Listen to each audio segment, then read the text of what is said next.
أشهد أن عليا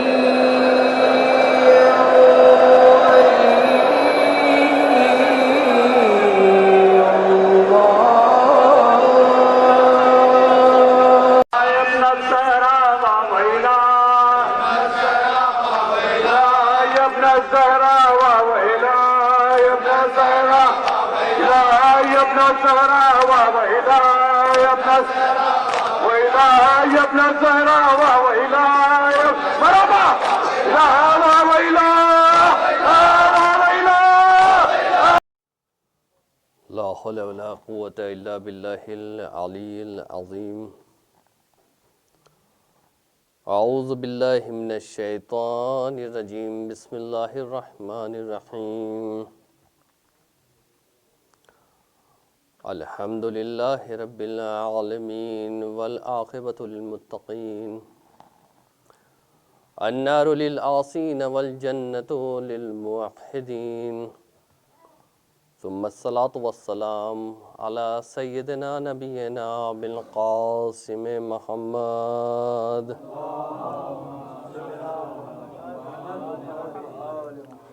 وآله الأطيبين الطاهرين المعصومين المظلومين، ولعنة الله على أعدائهم أجمعين من الآن إلى قيام يوم الدين. اما بعد، فقد قال سبحانہ وتعالی فی القرآن الکریم. بسم اللہ الرحمن الرحیم. فاقم وجہک للدین حنیفا. صلوات بھیجیں محمد.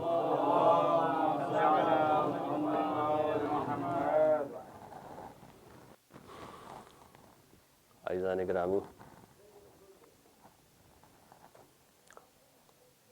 1446 ہجری کے محرم الحرام کی آمد ہیں. آج ماہ محرم کی دوسری تاریخ ہو چکی ہے.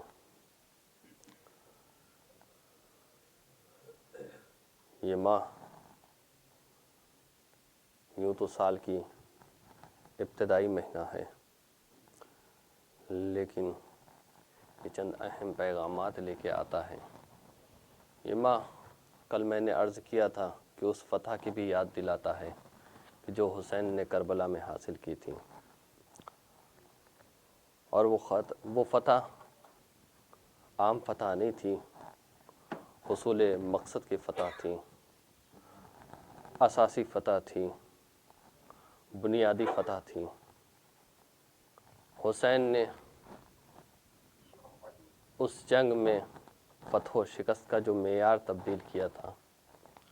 کل تک فتح و شکست کا معیار یہ تھا کہ جو قتل کر دیتا تھا وہ فاتح ہو جاتا تھا، جو قتل ہو جاتا تھا وہ شکست خوردہ ہو جاتا تھا. لیکن حسین نے اس معرکے میں فتح و شکست کا معیار تبدیل کر دیا. حسین نے بتا دیا کہ فتح و شکست قتل ہو جانے اور قتل کر دینے کا نام نہیں ہے، بلکہ فتح اور شکست مقصد کے حصول پر منحصر ہوتی ہے. اگر مقصد حاصل ہو گیا تو انسان کامیاب ہے. اگر مقصد حاصل نہ ہوا اور انسان قتل کر کے اپنی فتح یابی کا اعلان بھی کرے تو بھی وہ فتح یاب نہ ہوگا. تو عزیزان گرامی، کربلا کے معرکے میں حسین نے جنگ کا جو معرکہ طے کیا تھا وہ بنیاد اور اساس تھی ایک مقصد کے تحت. اور وہ مقصد کیا تھا؟ کل آپ کے سامنے ذکر کیا تھا خطیب اول نے کہ دین کی بقا وہ مقصد تھی جس کو حسین لے کے چلے تھے. یوں تو کسی اور عنوان کے تحت پہلے سے ارادہ تھا کہ گفتگو کروں گا، لیکن چونکہ کل کی گفتگو اس عنوان کے تحت ہوئی ہے تو سوچا کہ اسی عنوان کو ادامہ دیا جائے، تسلسل سے گفتگو کو کیا جائے. کل گفتگو خطیب نے اس مقام پہ ختم کی تھی کہ حسین دین بچانے چلے تھے. حسین نے دین کی حفاظت کے لیے ساری قربانیاں دیں. حسین نے سارا کنبہ قربان کر دیا دین کی حفاظت کے لیے. حسین نے بیعت نہیں کی. کیوں نہیں کی؟ حسین اگر بیعت کر لیتے، کیونکہ حسین فقط ذات حسین نہیں تھی، حسین وارث انبیاء تھے. اگر حسین بیعت کر لیتے تو حسین کی بیعت نہیں ہوتی، حسین کی بیعت علی کی بیعت ہوتی، حسین کی بیعت نبی کی بیعت ہوتی، تمام انبیاء کی بیعت ہوتی۔ تو حسین وارث انبیاء تھے، حسین بیعت نہیں کر سکتے تھے۔ سوال یہ ہے کہ حسین دین کی حفاظت کے لیے اتنی بڑی قربانی حسین نے دی، آیا دین کے لیے اتنی بڑی قربانی دی جا سکتی ہے؟ حسین نے سب کچھ قربان کر دیا، اتنی بڑی قربانی دے دی، اکبر قربان کر دیا، عباس قربان کر دیے، زینب کی چادر قربان کر دی، سکینہ کے گوشوارے قربان کر دیے۔ عزیزوں، کیا اتنا اہم ہے دین کہ جس پر اتنی بڑی قربانی دی جا سکے؟ سوال یہ ہوتا ہے کہ آیا اتنی اہمیت ہے؟ کیونکہ قربانی قربان کے حساب سے دی جاتی ہے، جس چیز پر قربانی دی جا رہی ہے قربانی اس کے لحاظ سے ہونی چاہیے۔ تو حسین نے وہ قربانی دی ہے کہ جس کی نہ مثیل ہے، جس کی نہ نظیر ہے۔ تو آیا دین اتنا اہم ہے کہ جس کے لیے حسین اتنی بڑی قربانی دے؟ حسین کے پاس دوسرے بھی راستے تھے، امام چاہتے تو یمن کا راستہ بھی اختیار کر سکتے تھے، یا امام چاہتے خود مدینے میں بھی رک سکتے تھے۔ لوگوں نے مشورہ دیا تھا امام کو مدینے میں رکنے کا بھی، امام مدینے میں بھی رک سکتے تھے، یمن کا راستہ بھی اختیار کرتے۔ لیکن سوال یہ ہے کہ آیا دین پر اتنی بڑی قربانی جو حسین نے دی ہے، کیا اتنی بڑی قربانی ضروری تھی کہ حسین اتنی بڑی قربانی دیتے؟ بہت سارے لوگوں کے ہضم نہیں ہوتی یہ بات کہ کیسے دین پر اتنا سب کچھ قربان، کیونکہ ان کی نگاہ میں دین کی وہ اہمیت نہیں ہے۔ عام طور سے جب دین کا تصور پیش کیا جاتا ہے تو چار طرح سے دین کا تصور پیش کیا جاتا ہے، منحصر نہیں ہے، استقرا ہے، ہو سکتا ہے پانچویں بھی قسم ہو، چھٹی بھی قسم ہو، لیکن عام طور سے دین کا 4 طرح کا تصور پیش کیا جاتا ہے۔ پہلا تصور دین کے بارے میں یہ ہے کہ دین ایک خرافات کا نام ہے، دین ایک فساد کا نام ہے، کہ دین کی مثال ایسی ہے کہ جیسے افیم کی مثال، ایک کمیونسٹوں کی طرف سے ایک دعویٰ ہوتا ہے کہ دین کی مثال ایسی ہے کہ افیم کی طرح، کہ جو انسان افیم لیتا ہے تو ایک غنودگی میں رہتا ہے، ایک نشے میں رہتا ہے، اس میں کوئی تحرک پایا نہیں جاتا، وہ ترقی نہیں کر سکتا۔ تو اسی طرح سے ان کا نظریہ یہ ہے کہ دین اگر کسی قوم میں آ جائے تو وہ قوم پست ہو جاتی ہے، وہ قوم اب آگے بڑھ نہیں سکتی۔ دین معاذ اللہ ایک خرافات کا نام ہے ان کے نزدیک۔ یہ پہلا نظریہ ہے کہ دین کی حیثیت کیا ہے، دین ایک خرافات ہے، نعوذ باللہ۔ دوسرا نظریہ کیا پایا جاتا ہے کہ دین کی ضرورت ہے کہ نہیں؟ کہتے ہیں ہاں دین کی تو ضرورت ہے، لیکن دوسرا نظریہ یہ کہتا ہے کہ دین کی ضرورت تھی لیکن ایک وقت تک، جب انسانی اقدار نے اس پائے کی ترقی نہیں کر لی، اس بلندی کے قدموں کو، اس بلندی تک انسانی اقدار نہیں پہنچے۔ ایک مرتبہ بلندترین صلوات بھیجے محمد و آل محمد۔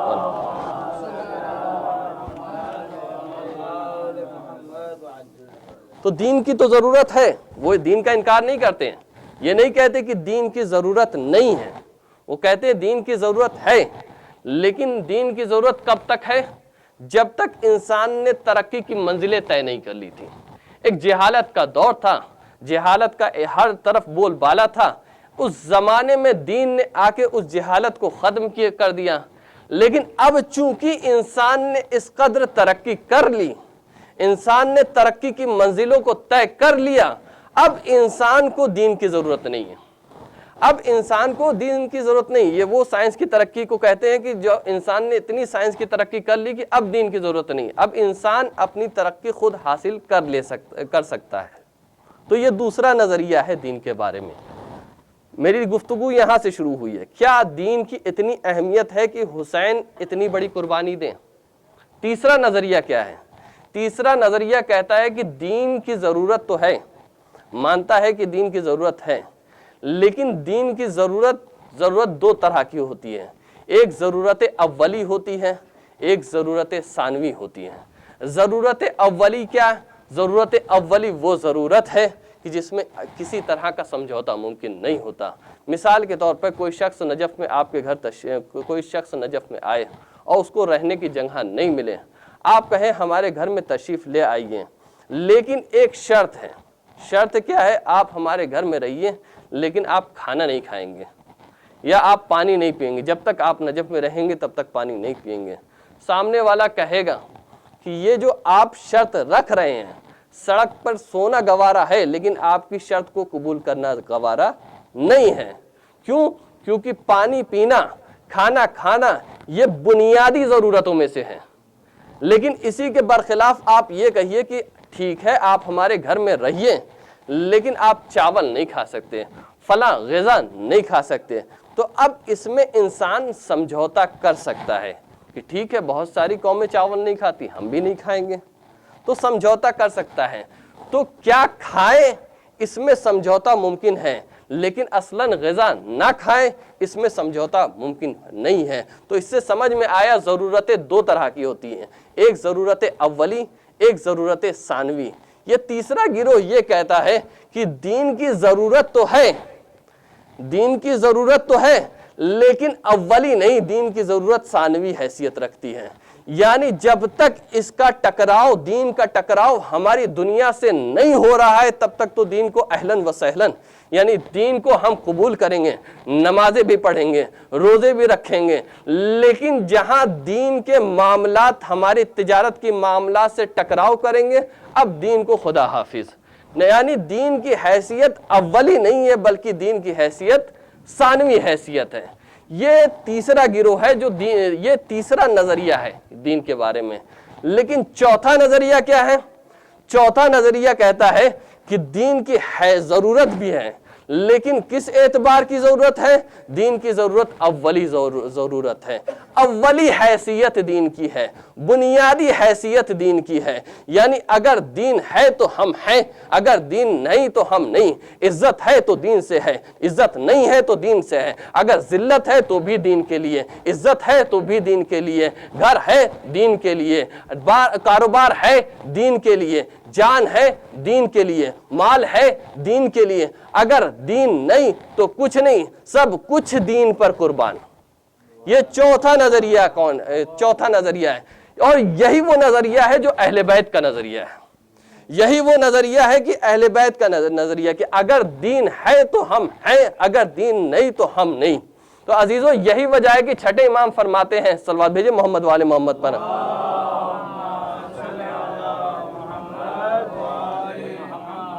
چھٹے امام فرماتے الحمدللہ الذی لم یجعل مصیبتا فی دینی۔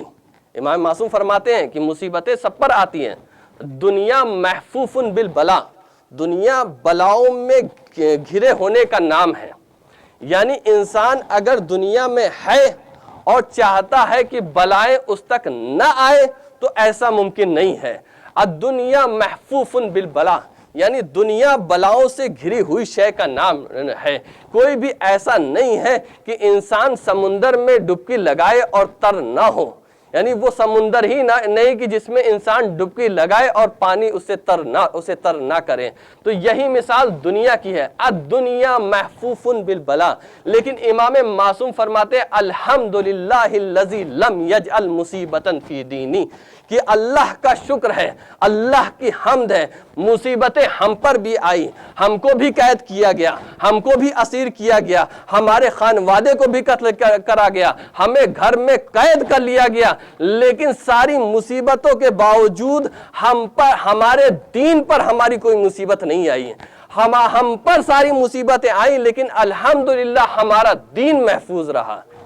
یہ وہ ہے نظریہ اہل بیت کا کہ دین کی مثال یہ ہے کہ جیسے کشتی اور سمندر کی، دین کی مثال کشتی اور سمندر کی، اگر کشتی سمندر کے اوپر ہے تو نجات ہے، لیکن سمندر اوپر اور کشتی سمندر کے اندر ہے تو ہلاکت ہے۔ تو یہی امام معصوم فرماتے ہیں کہ ایک صلوات بھیجے محمد والے محمد پر۔ امام فرماتے ہیں ان جعلت دینک تبعا لدنیاک، ان جعلت دینک طبعا لدنیاک اہلکت دینک و دنیاک۔ امام معصوم فرماتے ہیں کہ جیسے کشتی کی مثال ہے کہ کشتی کے اوپر پانی ہے تو ہلاکت، لیکن کشتی پانی کے اوپر ہے تو نجات۔ امام فرماتے ہیں کہ ان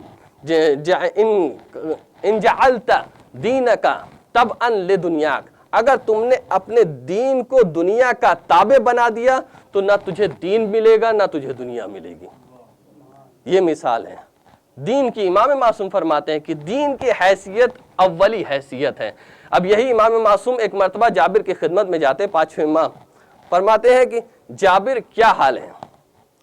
جابر کیا حال ہے؟ دیکھیں دین کی حیثیت امام بتا رہے ہیں۔ اب جابر سے جب امام معصوم پوچھتے ہیں کیا حال ہے تو جابر جانتے ہیں کہ امام کس حال کے بارے میں پوچھ رہے ہیں۔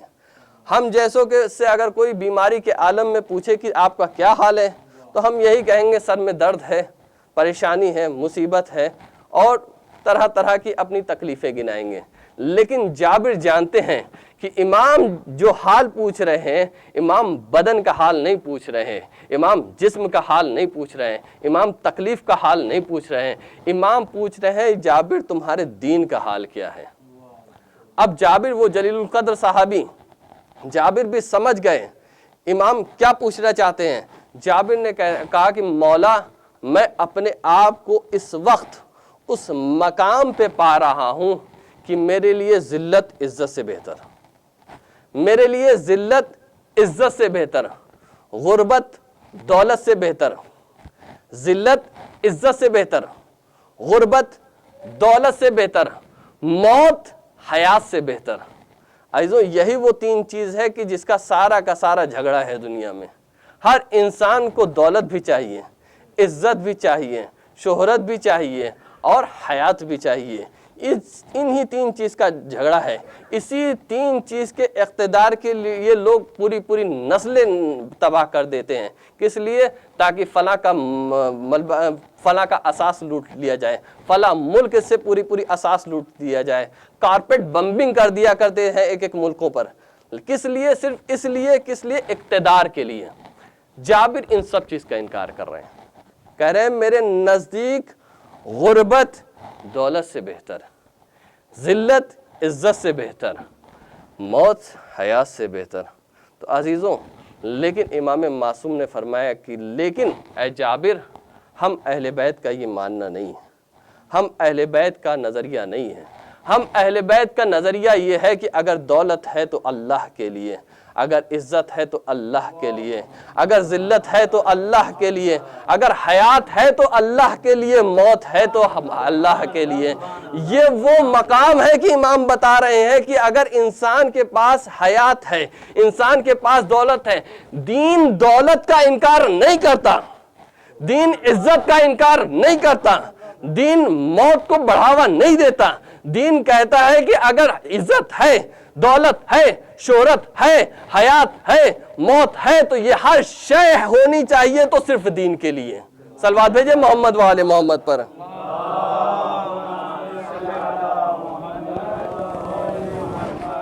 امام نے کیا فرمایا ہے؟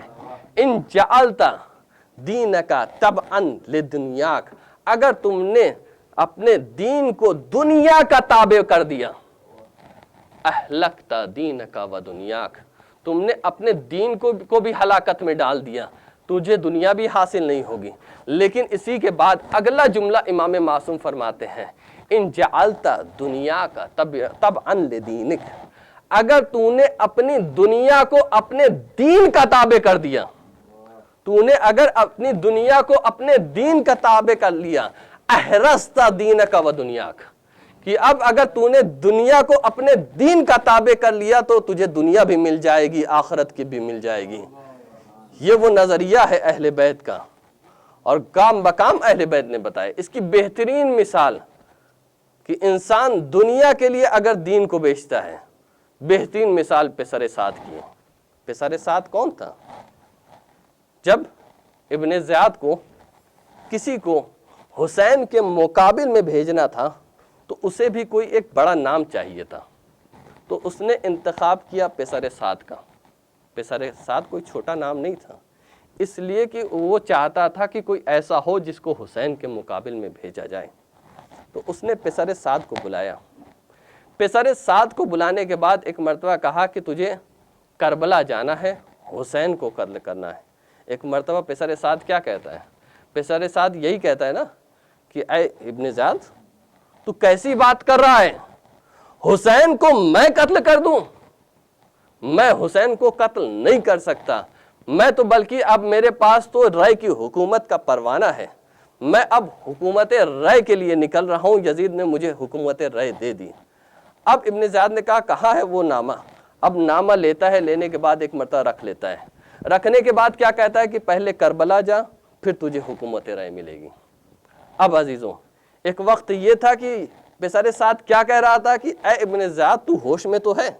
حسین کو میں قتل کروں گا؟ حسین کی معرفت تھی پسر سعد کو، حسین کو جانتا تھا پسر سعد، لیکن اب دیکھے تباہی یہاں سے ہوتی ہے، یہی خط احمر ہے۔ اب اس مقام پہ پسر سعد نے کہا اچھا ٹھیک ہے، مجھے 3 دن کی مہلت دیں۔ اس میں بھی کوئی مہلت کی بات ہے؟ اس میں بھی کوئی سوچنے کا مقام ہے؟ امام وقت کا قتل کا منصوبہ بندی، یہ بھی کوئی مہلت کی بات ہے؟ تو اب عزیزو یہی وہ مقام تھا جہاں سے تنزلی شروع ہوئی۔ پسر سعد نے کہا کہ 3 دن کی مہلت دیں۔ اب پسر سعد رات میں ٹہل رہا ہے، ٹہلتے ٹہلتے اپنے آپ میں یہ کہہ رہا ہے کہ پسر سعد تو کسے قتل کرے گا؟ حسین کو قتل کرے گا؟ لیکن ایک مرتبہ پھر اس کے اندر خیال آتا ہے کہ اگر تو نے حسین کو نہیں قتل کیا تو کوئی اور حسین کو قتل کر دے گا، ہو سکتا ہے تو اگر نہیں گیا تو کوئی اور تیری جگہ جائے گا اور وہ تجھ سے زیادہ ظلم کرے گا، اور اگر تو نہ گیا تو کسی اور کو حکومت مل جائے گی۔ تو یہ اپنے آپ میں بولتا جا رہا ہے، ٹہلتا جا رہا ہے۔ تو عزیزو یہی تنزلی کا مقام ہے کہ جہاں دین اور دنیا کے درمیان میں فیصلہ کرنا ہے، یہ وہ مقام تنزلی ہے۔ اب یہاں پہ پسر سعد آتا ہے اور کربلا تک پہنچ جاتا ہے اور حسین کے مقابل میں جنگ بھی کرتا ہے، وہ سارے ظلم کرتا ہے کہ جو شاید کوئی اور نہ کرتا۔ تو عزیزوں یہ پسر سعد نے دنیا اور دین کے درمیان میں کسے چنا؟ دنیا کو چنا۔ اب یہی امام معصوم فرماتے ہیں کہ اے پسر سعد، جس رائے کی حکومت کے لیے تو نکل رہا ہے، نہ تجھے رائے کی حکومت ملے گی، تجھے کچھ نہیں ملے گا۔ جب یہ پلٹ کر کے آیا ابن زیاد کے پاس، ابن زیاد کے پاس آیا تو ابن زیاد کیا کہتا ہے کہ میں نے سنا ہے کہ تو نے حسین کے ساتھ کچھ میٹنگیں کی تھیں، تیری کچھ گفتگو حسین کے ساتھ ہوئی تھی۔ اب چونکہ پسر سعد کہتا ہے کہ تجھے اس سے کیا مطلب کہ میری حسین سے کیا میٹنگ ہوئی تھی؟ تیرا جو مقصد تھا وہ میں نے پورا کر دیا، تیرا جو مقصد تھا وہ میں نے پورا کر دیا، اب تجھے اس سے کیا مطلب کہ میں نے حسین سے کیا گفتگو کی؟ اس نے کہا نہیں، اب تو مقابل یقین نہیں رہ گیا، تو اعتبار کے قابل نہیں رہ گیا، اب تیرے لیے رائے کی حکومت نہیں ہے۔ یہ کہہ کے اس نے نامے کو پھاڑ دیا۔ اہلکتا دینک و دنیاک ان جعلت دینک تبعا لدنیاک، اگر تو نے اپنے دین کو دنیا کا تابع کیا، اہلکتا دینک و دنیاک۔ ایک کردار یہ بھی ہے، لیکن اس کے مقابل میں ایک اور کردار ہے کہ جس نے دین کے مقابل میں، جس نے دنیا کے مقابل میں دین کو چن لیا۔ تمام اصحاب حسین وہ نمایاں کردار ہیں جنہوں نے دنیا کے مقابل میں دین کو چنا، دنیا کی دولت شہرت کو انہوں نے قربان کر دیا صرف کس لیے؟ دین کے لیے، جس میں سب سے نمایاں کردار حر کا نظر آتا ہے۔ حر کون ہے؟ کل تک دشمن حسین تھا، کل تک دشمن حسین تھا، ہر گناہ میں حر برابر کا شریک تھا، لیکن اس نے آخری وقت میں دنیا کو ٹھوکر مار دی اور دین کو اپنا لیا، تو احرستہ دین کا و دنیا کا معیار قرار پایا۔ تو عزیزوں حال یہ ہو گیا کہ اسی مارکے میں حر بھی ہے اور حرملہ بھی ہے۔ کربلا میں حر بھی تھا، حرملہ بھی تھا۔ آج حر علیہ السلام ہو گیا، حرملہ لعنت اللہ علیہ ہو گیا۔ یہ فرق ہے۔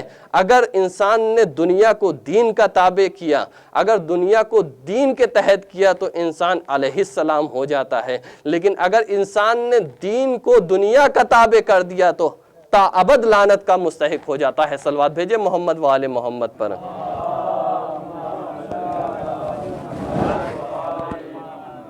بس عزیزوں گفتگو یہیں پہ تمام کرتا ہوں، چونکہ وقت زیادہ نہیں ہے. آج کچھ اور بیان کرنا تھا، لیکن چونکہ گفتگو حر کے سلسلے سے آئی. حر کون حر تھا کہ جو اب تک کربلا میں 9 محرم تک ہر ظلم میں برابر کا شریک تھا، لیکن حسین جو سبیل ہدایت لے کے چلے ہیں، سفینہ نجات لے کے چلے ہیں، حسین نے چاہا آخر وقت تک ہدایت کریں. حسین نے حر کی بھی ہدایت کی، لیکن کس انداز میں حر کی ہدایت کی؟ عزیزو جب حر نے حسین کی لجام فرس پہ ہاتھ ڈالا تو حسین کا جملہ کیا تھا؟ اے حر تیری ماں تیرے غم میں روئے. یوں تو ظاہراً یہ جملہ لگتا ہے کہ کسی نے غیظ و غضب میں کہا، لیکن حسین کا یہ جملہ غصے کا جملہ نہیں تھا.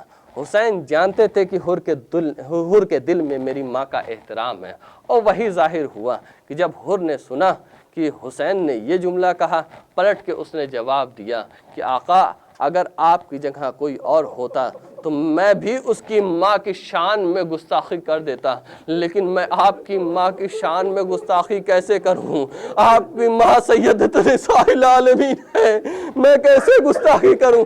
یہی وہ مرحلہ تھا کہ امام حر کو اپنی ماں کے احترام یاد دلانا چاہتے تھے. عزیزو بڑا کرم نواز میرا آقا ہے. یہ حر 9 محرم تک حسین کو گھیر کر کے کربلا میں لانے والا حر. آج 2 محرم کی تاریخ ہے، حسین کربلا میں وارد ہوئے، 2 محرم گزر گئی، 3 محرم گزر گئی، امام کے اوپر مصیبتیں بڑھتی چلی جا رہی ہیں. ہر مصیبت میں حر برابر کا شریک ہے.